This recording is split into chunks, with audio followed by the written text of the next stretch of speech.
ನಮಸ್ಕಾರ ಸ್ನೇಹಿತರೆ. ಅವರ ವಸ್ತು ಕನ್ಸ್ಟ್ರಕ್ಷನ್ ಪಂಚಕೋಟಿ ಎನರ್ಜಿ ಬಗ್ಗೆ ಪ್ಲಾಟ್ ಸೈಜು 9 ಮತ್ತು ಪ್ಲಾಟ್ ನಂಬರ್ 9 ಒಂದಾಗ್ತಿತ್ತು.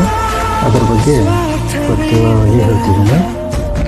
9 ಪ್ಲಾಟ್ ನಂಬರ್ ಬಂದರೆ ಏನೇನಾಗುತ್ತೆ ಏನೇನಿಲ್ಲ ಅನ್ನೋದು ಸವಿಸ್ತಾರವಾಗಿ ಹೇಳುತ್ತೇನೆ. ನಮ್ಮದು ನವಗ್ರಹ ಮಂಡಳ ಮತ್ತು ಅವರ ಮಂಡಳದಾಗ ಹಾಕೊಂಡು ನೋಡಿ ಚೆಕ್ ಮಾಡಿದಾಗ 9 ನಂಬರ್ ಬಂತಂದರೆ ಯಜಮಾನ ಉದ್ಯೋಗದಲ್ಲಿ ಸ್ವಲ್ಪ ಕಿರಿಕಿರಿ ವ್ಯಾಪಾರ ಮಾಡಿದರೆ ವ್ಯಾಪಾರ ಅದಕ್ಕೆ ನಿಲ್ಲಿಸೋದು, ಆಸಕ್ತಿ ಇಲ್ಲದೆ ಇರೋದು ವ್ಯಾಪಾರ ಮಾಡಿದಾಗ ಈ ಥರ ಪ್ರಾಬ್ಲಮ್ಸ್ ಇರುತ್ತೆ. ಮತ್ತು ಯಜಮಾನನ ಹೆಂಡತಿಯವರು ಗಂಡನ ಮಾತನ್ನು ಕೇಳೋಂಗಿಲ್ಲ, ಸ್ವಲ್ಪ ಬೇಜಾವೃತನ ಮಾಡ್ತಾರೆ. ಹೆಚ್ಚು ಕಮ್ಮಿ ಜಾಸ್ತಿ ಗಂಟೆಗೆ ನಾವು ಮಾಡಿದಂದ್ರೆ ಡೈವರ್ಸ್ ಕೊಡ್ತೀನೋ ಅನ್ನೋ ಲೆಕ್ಕದಾಗ ಮಾತಾಡ್ತಾರೆ. ಮಕ್ಕಳು ತಂದೆ ತಾಯಿ ಮಾತನ್ನು ಕೇಳೋಂಗಿಲ್ಲ, ಹಠಮಾರಿತನ ಜಾಸ್ತಿ ಇರುತ್ತೆ. ಏನು ಹೇಳ್ತಾರೆ ಮಕ್ಕಳು ಏನು ಹೇಳ್ತಾನೆ ಅನ್ನೋದು ಕಿರಿಕಿರಿಯಿಂದ ಮಕ್ಕಳು ಮಾತು ಕೇಳೋಂಗಿಲ್ಲ. ಮತ್ತು ಹೊಳ್ಳಿ ಯಜಮಾನನ ಗಂಡನಿಗೆ ಅತಿ ಕಿರಿಕಿರಿ ಆತಂದ್ರೆ ಸ್ವಲ್ಪ ಗೊತ್ತಲ್ಲ ಇದೇನು ಮಾಡ್ಕೊತಾರ ನನ್ನ ಮಕ್ಕಳನ್ನು, ಆ ಥರ ಕೋಪಕ್ಕೂ ಹೋಗ್ಬೋದು, ಸಾವೂ ಆಗ್ಬೋದು. ಯಜಮಾನನ ಡಿಸ್ಟೆನ್ಸಲ್ಲಿ ಹೆಣ್ಮಕ್ಕಳು ಲವ್ ಅಫೇರಿಯರು ಮಾಡೋ ಚಾನ್ಸಸ್ ಜಾಸ್ತಿ ಇರುತ್ತದೆ. ಗಂಡು ಮಕ್ಕಳು ಸಮಸ್ಯೆ ಇದು ಸೇಮ್, ಅವರು ಈ ಕಡೆ ಇಂಟರ್ ಕಾಸ್ಟಲ್ಲಿ ಆಗ್ತಾರೆ ಅಂತ ಈ ನಮ್ಮ 9 ನಂಬರ್ನ ಹೇಳೋದು.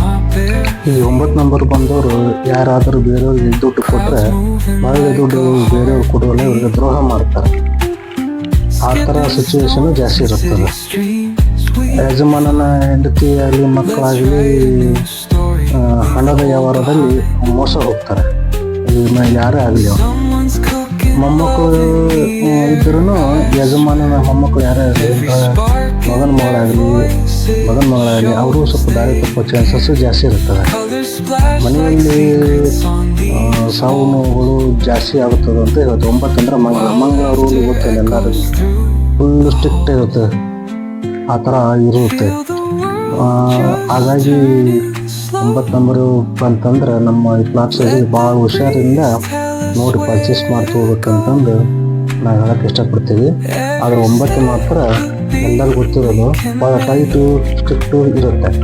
ಹಾಗಾಗಿ ಯಾರಾದ್ರೂ 9 ನಂಬರ್ ತೊಗೋಬೇಕಂದ್ರೆ 9 ನಂಬರ್ನಲ್ಲಿ ಯಾರು ಹುಟ್ಟಿರಿ 9, 18 ಮತ್ತು 27ನೇ ತಾರೀಕು ಯಾರು ಇರ್ತಾರೆ ಅವ್ರಿಗೆ ಸ್ವಲ್ಪ ನಿಮಗೆ ಎಫೆಕ್ಟ್ ಮಾಡುತ್ತಾ ಅಂತ ಹೇಳುತ್ತೆ. ಹಾಗಾಗಿ ಈ ನಮ್ಮ ತ್ರಿಕೋನ ಮಂಡಳದಾಗ ಅಗ್ನಿತತ್ವ 9 ಆಕಾಶತತ್ವ 9 ಭೂತತ್ವ 9 ಬಂತಂದ್ರೆ ಇವೆಲ್ಲ ಸಮಸ್ಯೆಗಳು ಇವರಿಗೆ ಅನ್ವಯ ಆಗುತ್ತದೆ. ಹಾಗಾಗಿ ಯಾರಾದರೂ 9 ನಂಬರ್ ಇತ್ತಂದ್ರೆ ಸ್ವಲ್ಪ ಕುಲಂಕುಷವಾಗಿ ವಿಚಾರ